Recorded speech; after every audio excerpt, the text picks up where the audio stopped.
ঠিক আছে, উপরে যেন বেশি কিছু না থাকে, সবটা ক্লিন করে নিচের দিকে প্রেস করে নিচের দিকে সবটাকে নেন। ক্রিমটাকে নেওয়ার পরে এটাকে এই যে দেখেন, এখান থেকে জাস্ট এটাকে লক করতে হবে।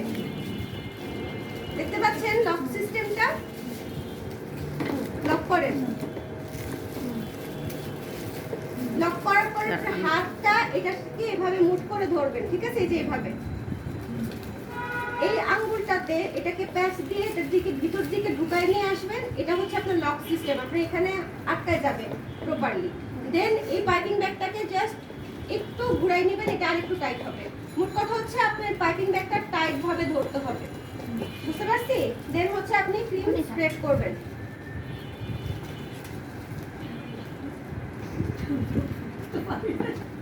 পারেন নাই না?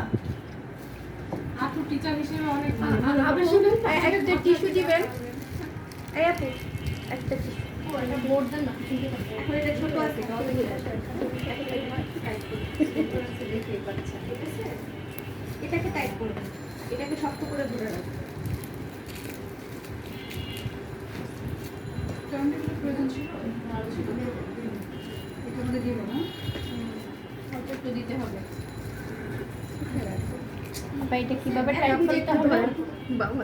এখন হাতের মধ্যে লাগাই, এই হ্যাঁ নিচে চাপা করে নেন। হ্যাঁ এভাবে করে, ঠিক আছে? এভাবে মানে এখন আবার নিচ থেকে টাইপ করেন, একটু মোড়ান। এখন এটা টাইপ মোড়ান, আবার নিচে থেকে টাইপ করেন, একটু ঘুরে দেন, আপনার হাতের ঘুরে টাইট হয়। তারপরে সুগার সিরাপটা ব্রাশ করবেন। ব্রাশিং সিস্টেম এরকম হবে, অতিরিক্ত পানি যেন কেকের ভিতরে না যায়, ওইদিকে খেয়াল রাখবেন। মানে সব কিছু সমস্যা অতিরিক্ত সুগার সিরাপ ব্যবহার করবেন না। সেক্ষেত্রে আপনার কি হবে, কেকটা যখনই কাটবেন দেখবেন যে পানিও বের হচ্ছে, ক্রিমও বের হচ্ছে, মুখের মধ্যে একটু পাঞ্চা পাঞ্চা একটা ভাব আসবে। ঠিক আছে, আপনি মিক্সিং সিস্টেমটা এরকম হবে, এভারেজ থাকবে।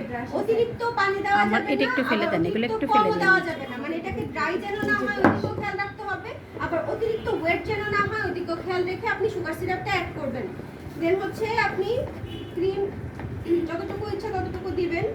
মানে ক্রিম হচ্ছে আপনার টেস্ট ওয়াইজও দিতে পারবেন, অনেকে বেশি ক্রিম পছন্দ করে, অনেকে কম পছন্দ করে, ওইভাবে আপনি কম বেশি করতে পারবেন। ঠিক আছে, এইভাবে রাউন্ড করে দিতে যদি সমস্যা হয় আপনি এভাবেও দিতে পারবেন। ঠিক আছে, পাইপিং ব্যাগে দেওয়ার আরেকটা কারণ হচ্ছে আপনি যেদিকে যেভাবে দেন না কেন, আপনি যখন স্প্রেড করবেন আপনার ক্রিমটা সমান থাকবে, ইভেন থাকবে। কিন্তু আপনার অনেকে আবার এভাবে ডিরেক্ট দেয়। ডিরেক্ট দেওয়ার ক্ষেত্রে বেশিরভাগ যারা নতুন তাদের যেটা প্রবলেম হয় কি, একদিকে মোটা হয়ে যাচ্ছে, একদিকে চিকন হয়ে যাচ্ছে, সমান হচ্ছে না ভিতর। মানে আপনি যখন কেকটা কাট করবেন ভিতরের লেয়ারগুলো সুন্দর আসে না। এই জন্য ট্রাই করবেন পাইপিং ব্যাগ